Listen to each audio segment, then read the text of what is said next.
Assalamualaikum warahmatullahi wabarakatuh. Halo semuanya, selamat datang di channel Autovianus. Kembali lagi bertemu dengan saya, Hokage ya, Vianus Andreas ya.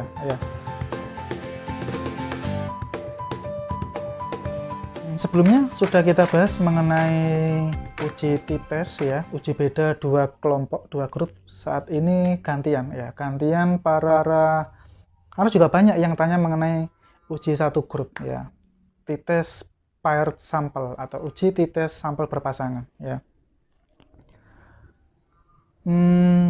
Pak, apa sih bedanya dua kelas dan satu kelas? Bedanya banyak ya. Kalau dua kelas itu ada kelas kontrol dan kelas eksperimen.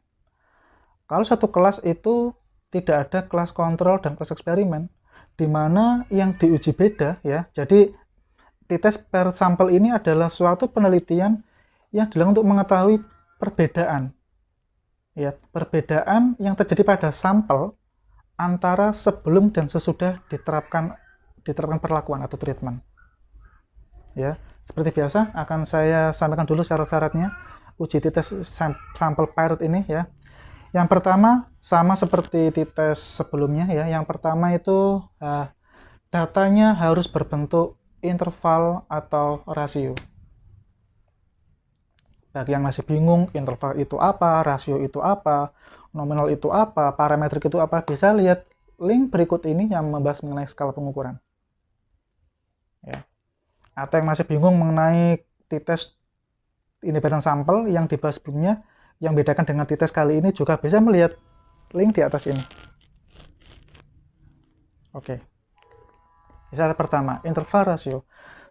Saya ulangi, jika datamu berada pada data nominal ordinal, maka kalian tidak bisa menggunakan uji ini ya.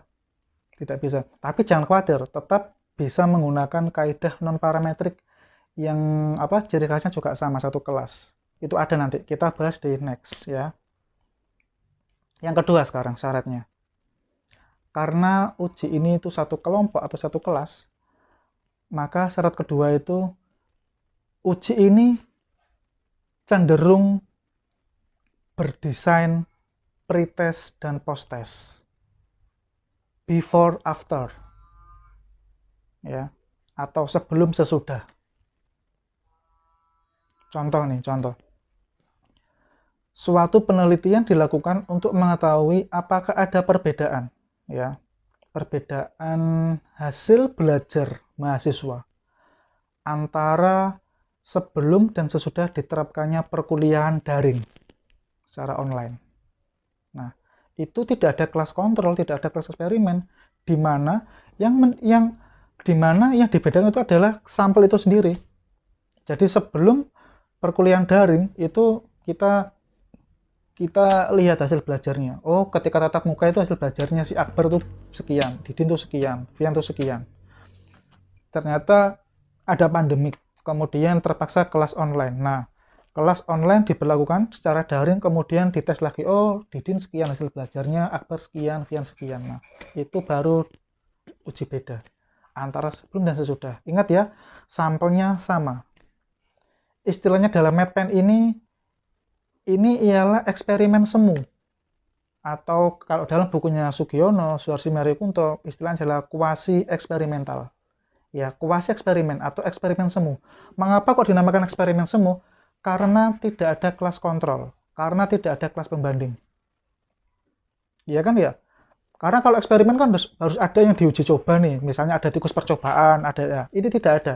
Makanya dinamakan eksperimen semu, di mana yang menjadi eksperimen ya sampel itu sendiri antara sebelum sesudah. Ya, paham ya? Yang berikutnya, syarat berikutnya sama seperti T-test dan sampel. Uji ini harus lulus uji prasyarat analisis ya, harus memenuhi uji prasyarat analisis. Uji apa itu? Uji normalitas, homogenitas, dan lain-lain ya, harus, itu wajib hukumnya. Oke, dan juga nih ada yang tanya seperti ini, Pak, plus minusnya T-test paired sampel dan juga T-test independent sampel. Oke, kita fokus ke T-test paired sampel karena yang T-test independent sampel sudah kita bahas sebelumnya. Ketika Anda penelitian, kan kita tidak tahu, kadang-kadang lembaga yang kita teliti itu hanya ada satu kelompok sampel atau hanya ada dua kelompok sampel, kan kita tidak ada, kan kita tidak bisa menentukan, ya kan ya. Nah, jangan khawatir, berapapun atau bagaimanapun keadaan sampelmu, di ilmu statistik sudah menyediakan berbagai fitur ya. Kalau ada dua kelompok itu ini, kalau satu kelompok itu ini, kalau ada dua kelompok itu ini. Jangan khawatir. Anda tidak perlu khawatir itu. Tapi saya ungkapkan lagi, uji ini walaupun terlihat satu kelompok memang terlihat lebih simpel, tapi ada juga kendala yang berat ya. Kendalanya itu apa? Terletak pada desain pelaksanaannya yang sebelum sesudah itu. Apa itu yang berat? Kalian harus menyiapkan 2 butir instrumen. Mengapa 2 butir? Karena tidak mungkin memberikan instrumen yang sama antara sebelum dan sesudah. Ya kan ya? Kalau kalian memberikan instrumen yang sama, tidak perlu memberikan treatment pun dia akan lebih bagus. Contoh, misal saya diberi pertanyaan seperti ini. Ibu kota Jawa Timur itu apa? Kemudian saya menjawab Jakarta, salah. Kemudian diberikan treatment minum madu misalnya. Tidak boleh pertanyaan itu diulang lagi. Apa ibu kota Jawa Timur? Tidak boleh. Maka harus dicarikan pertanyaan lain. Pertanyaan lain tapi harus seimbang. Contoh, apa ibu kota Jawa Tengah? Nah, gitu ya. Karena apa? Karena kalau pengulangan pertanyaan itu ada cenderung seseorang itu cenderung lebih bisa di pertanyaan kedua, karena mereka sudah ingat, oh saya dulu ditanya seperti ini, maka dia akan bisa. Makanya harus pertanyaan berbeda, butir instrumen berbeda. Nah, kalau butir instrumen berbeda, minimal 2 instrumen, apa yang terjadi? Kalian harus melakukan uji validitas dan reliabilitas itu 2 kali. Berat sekali ya.